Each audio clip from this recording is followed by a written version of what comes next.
भारत के नौजवान doctor engineer बनने की सपना ही नहीं देखता था। क्यों? कि उसको तो बेचारा पहले तो मुझे अंग्रेजी स्कूल में पढ़ना पड़ेगा, मेरे माँ बाप के पास पैसे नहीं, मैं अंग्रेजी स्कूल में कैसे पढ़ूंगा। मैंने निर्णय कर लिया मातृभाषा में भी तुम डॉक्टर बन सकते हो, मातृभाषा में तुम इंजीनियर बन सकते हो, तुम्हें अंग्रेजी पढ़े बिना तुम्हारी रुकेगी नहीं। अब देखिए मैं सोच रहा हूँ 2029 में मैं यूथ ओलंपिक भारत में करना चाहता हूँ, मैं बीच ओलंपिक भारत में करना चाहता हूँ, मैं 2036 ओलंपिक यहाँ करना चाहता हूँ।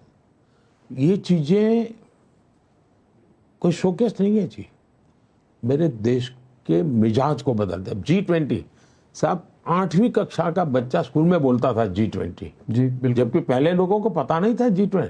तो मैं मेरे देश के हर बच्चे को ग्लोबल माइंडसेट उसका तैयार कर रहा हूँ जी, एक के बाद एक मैं कदम वो उठा रहा हूँ जी। और तीसरा कार्यकाल मुझे मेरे सबसे बड़ी मेरी भरोसे की ताकत है, ये बिलो 30 एज ग्रुप है जी, वो मेरे साथ जुड़ जाएगा, मैं पूरा विश्वास है मेरा।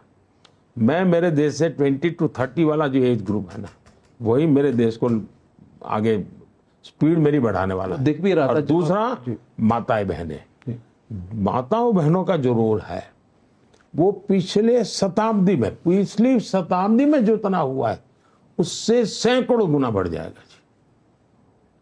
यानी हम कितनी तेजी से बढ़ेंगे इसका आप अंदाज कर सकते हैं जी।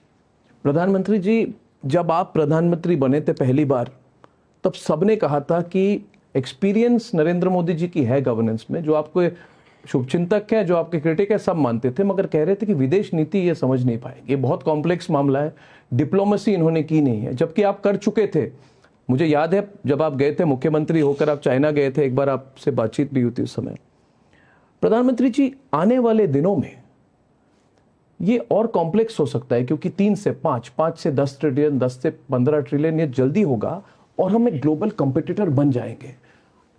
इंडिविजुअली आप पर जो लोग कह रहे हैं कि प्रेशर बहुत बढ़ जाएगा, एक तरह से पश्चिमी देशों से प्रेशर बनेगा कि आप रूस से दूरी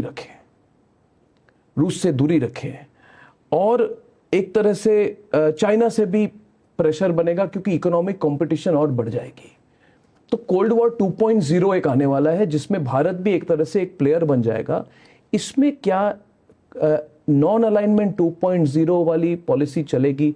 आपने यूक्रेन के समय में देश हित वाली पॉलिसी चलाई, तो आप ये प्रेशर कैसे हैंडल करेंगे? क्योंकि ये बढ़ता जाएगा आने वाले दिनों में, ये आम अनुमान है।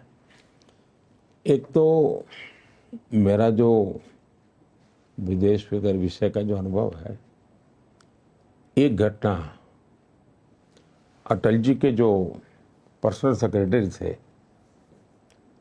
मिस्टर सिन्हा, उनका शक्ति सिन्हा जी, उनका स्वर्गवास हो गया जी, उन्होंने किताब लिखी है और उस किताब में उन्होंने मेरा जिक्र किया है कि मैं पार्टी का काम करता था और न्यूक्लियर टेस्ट के बाद जो दुनिया में स्थिति बनी, तो अमेरिका में इंडिया कोकस बनाने की दिशा में हम कैसे काम कर सकते हैं, उसका एक विस्तार से उन्होंने वर्णन किया। उसमें मोदी का क्या रोल था वो सारा उन्होंने लिखा है, और तब वो अटल जी के साथ काम करते थे। तो खैर वो तो एक अलग बात है। सवाल ये है कि पहले हमारी यह सोच रही कि हम इससे इतनी दूरी बनाकर रखेंगे